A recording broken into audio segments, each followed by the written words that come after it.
Hello and welcome back to the channel. Thank you for joining me in another of my wonderful interviews. Today we're going to do a bit of play acting.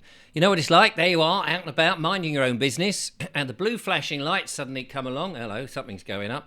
And a couple of blokes come out, you know, in their funny comedy outfits with handcuffs and pepper spray and tasers and silly hats, all that kind of malarkey, and they're going, hello, hello, hello, what's going on here then? Before you know it, you found yourself in the nick and you're under caution and they're asking you questions. What are you going to do? How are you going to get out of that? There is a man who knows all the answers.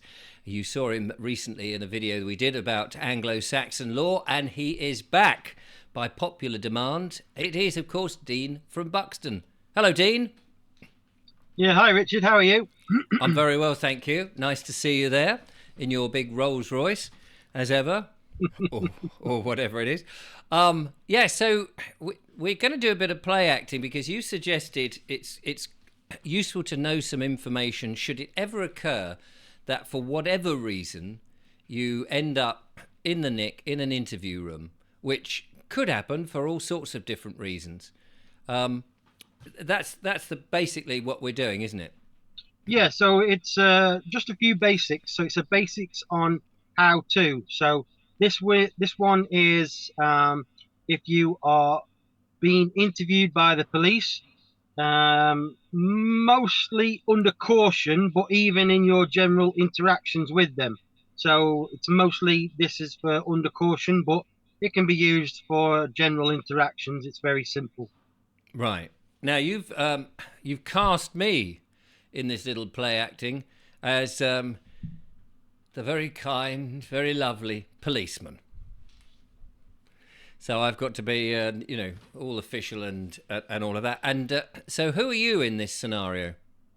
I'm John Doe. Nice bloke. You're the bloke who's been lifted off the street and you're sitting there in caution. So you've given me a script, which I've scrawled down in handwriting, so I'm hoping I can remember this. So, ladies and gentlemen, please imagine I'm Dixon of Dock Green, or perhaps something less nice than that. I'm one of the ones that you see on the streets today. All right, son, what's going on here? I'm one of them. I used to actually play a policeman, just for the record, in case anyone ever saw, in a TV series, The Bill. They had a background number of PCs, extras we were known as. You know, we weren't really important whatsoever, but we were set dressing, moving wallpaper we used to call ourselves. And I appeared in many episodes. You may remember me. I was white shirt behind frosted glass at the end of the corridor. That was me, right at the back somewhere. I think I saw you. Did you? Yeah. So, sort of flashing across the screen very rapidly, sometimes with bits of paper. But this one I actually get to talk. I wasn't allowed to talk in the TV episodes. So we are so imagine, picture the scene, ladies and gentlemen, if you would. It's one of those horrible police stations. There's just one of those MFI tables. Do you know if they still use tape recorders, or is it recorded digitally these days? The last one that I did, it was CD, DVD, basically. That's what they've moved on to. Oh, right. So they're a bit behind the times. But anyway, one of those recording devices. And there's you, and there's the bloke opposite you, the policeman opposite you, and there's usually one, you see that in the film, standing by the door in case you make a run for it. And so I shall play the policeman, and Dean is the interviewee. And it goes something like this. Right then, son. This interview is being recorded, and you are now under caution. I am Police Constable Richard Vobes, number 49233, and this is Biggleswick Police Station. So, for the record, could you state your full name, address, and date of birth, please? I do not understand. Oh, well, it's very easy. Just your full name, your date of birth, and where you live. I do not understand. I see. What exactly don't you understand? I do not understand.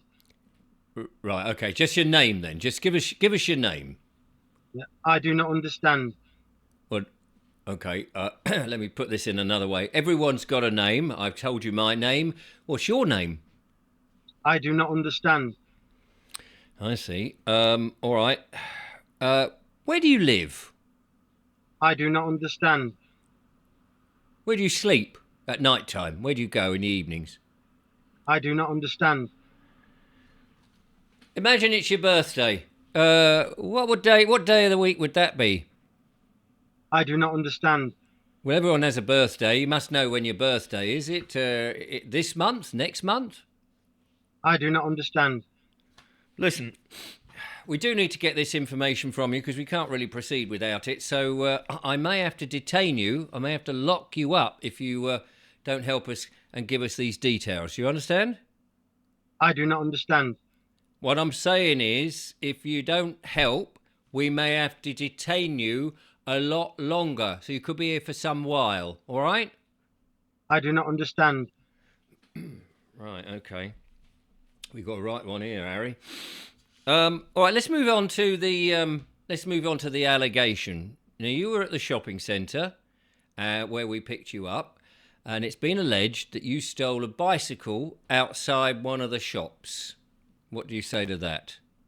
I do not understand. You know what a bicycle is, don't you? I do not understand. It's right. Okay. Well, we know what a bicycle is. Were you arrested at the shopping centre? I do not understand. Listen, it's very easy. It's a yes or no. Let's put it this way. Were you at the shopping centre at all? We just got to eliminate people from our inquiries, you see. So if we could just tell us, were you at the shopping centre at all? I do not understand. Listen, son, are you actually going to answer any of these questions? I do not understand. Right. If you're not going to answer any of the questions, I shall have to conclude this interview. One moment. Here we are. I have turned the tape off. We have concluded the interview. Is there anything that you'd like to say? I mean, you're obviously a little bit confused by it all. Maybe there's something you want to, just talk to us. The tape's not running now. I do not understand. Right. Let me ask you this then. Are you mentally incompetent? I'm simply exercising my right to remain silent. Oh, I see. Right, sit there, young fella. I'm just going to talk to my sergeant and find out what we do with people like you. That's what you've been watching that bloody Richard Vogue show, haven't you? Hang on, I'll be back. Understand. So that's the end of the scenario, ladies and gentlemen. I hope you can tell the difference now. I'm not a policeman anymore. Thank you very much. And Dean is back to being himself. Yep. So, you didn't understand a word I was saying. Okay, so the reason that the I do not understand is a very good answer to any questions is because I do not understand means two things. Right. So it means I don't comprehend what you are saying because you didn't give me a dictionary when we are starting to interact. And two, I don't agree with what you are saying. So it's two things. And then one more point is that in the movies they will show you that you should remain silent, right? They say, oh, no comment. Mm. Well, the reason that that's not advisable, or a solicitor might advise you, but the reason I say don't do that is because I could draw an implied consent by no comment. And I will give you an example. Okay. So the example could be that me and you were sat on a table and we were eating some food, right? Me and you, and there were 3 or 4 other people around us. And your wallet was on the table, and I grabbed your wallet and went firking in and around the wallet and pulled out a £20 note. And one of them says to you, aren't you going to say something about that? He's taking £10 or £20 out of your wallet. And you went, no comment. Isn't that an implied consent? Because you haven't said no. Right. You've just not said, you're not commenting, but you haven't disagreed with anything that's being said. No. But if it was wrong, you would say no, wouldn't you? Yeah, that's very true. Correct. So that's why no comment can be an implied consent. So the I do not understand is very good because it rebuts both of those presumptions. And does it also mean I don't stand under you? Is that is It that does, but I feel as though that's come from the Matrix. right? That phrasing's come from the Matrix. I comprehend what that is, but I prefer to keep it to what the other Matrix people are familiar with. Because when you Yes. say, I don't stand under you, that's like a computer malfunctioning in their Matrix brains. They don't know what that means. No, the constables asking the questions will be confused. Yeah, you'll literally like, create a code break in there. It like will be, matrix numbers going all the way down and like, oh, Yeah, computer. what's that all about? Exactly. So I like to keep to the words that they're familiar and know what they mean. Now you've been in this situation in which that's exactly the same policy that you've done. So you're speaking from experience. Yeah. What what happens? Do they get frustrated with Yeah. your that answer? Yeah. Because what they're actually looking for is they're looking for a self confession. And the police, i.e., the interviewer, and the recorder, they are both witnesses to your confession. That's why I specifically put in your your questions. They turned off the recorder and said, "Do you want to say anything?" Because the cop is still a witness to the words coming out of your mouth. Yes. So even though it's not recorded, he can still say, "Well, after the recording, he said." Yes, Yeah. yeah.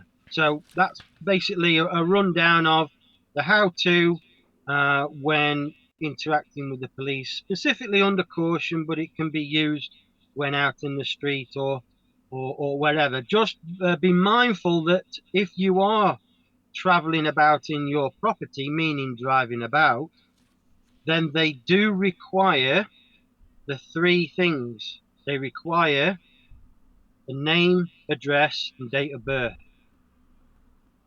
And if you Because don't give it to them, if you're driving about, they require those three things. and if what happens if you don't give it to them? Uh, okay, so I'm speaking from experience. They will arrest you and rob you of your property and probably take you to the nearest cell. I saw a video in which he was on a bicycle and the policeman pulled him up and started to ask him questions. We only see it from the POV of the cyclist. You don't see the cyclist, you just see the policeman as people are holding the camera like that. He said absolutely nothing through the whole procedure. He didn't say I don't understand, just said nothing. And eventually the policeman left because he could see it was going nowhere. Now, of course, he was only riding a bicycle. He wasn't in a motor car. Yes, it's very difficult, very, very difficult to stay silent with regards to keeping your mouth completely shut. But remember the moment ago when I just explained no comment or even silence itself can be implied consent. That's why Yes. you speak the words, I do not understand. It means I don't comprehend what you're saying because I don't know what language you're speaking. And two, I don't agree with what you are saying. Yes. Yes, absolutely. There was another video that's been doing the rounds, and it's been sent, and I dare say a number of people have seen it, of a chap who's saying that what advice he was giving is to say, may I use, well, I can't remember the exact phrase, but he's basically saying I reserve the right. May I reserve the right to remain silent? Okay. And then that's a question to which the policeman may say no. Yeah, so me and you have spoken about this in a previous interview, the first one that we did when I came to yours, and you said, What about when I say I reserve the right? And what did I Yeah. reply? Do you remember? Yeah, I do. What? Well, I remember that you already got the right. I said it's better to change the word reserve for the word exercise. I'm exercising my right. Yes. Yes. So would you? So it's not a question. You don't need to ask them. You're telling them, are you? Saying I exercise my right to remain silent. End of. Yeah, it is fine. And then if you are talking to a copper, sometimes you will get a malfunction in their software, as I have had many times before. And they go, no, no, no, you've got to give me your details and all that. And I go, I tell you what, why don't you read me the caution that you're probably going to give me in a few minutes? Read me the caution. And then they do, and the caution says you have the You right. have the right to remain silent. And then the program software slowly kicks back in again. Yes, but that doesn't prevent them from detaining you No, or no, I mean, arresting you. no, no, no. You can never um, do a role play to mitigate all the different circumstances that could happen when you are out on the street. Yes. Millions of different scenarios could go on, but this is just the basics. Is that if Yeah. you are not sure what to say, the I do not understand will keep you safe and it will not incriminate you. Yes. They Absolutely. Yeah. Brilliant. Well, there we are. Have you got more of these up your sleeve?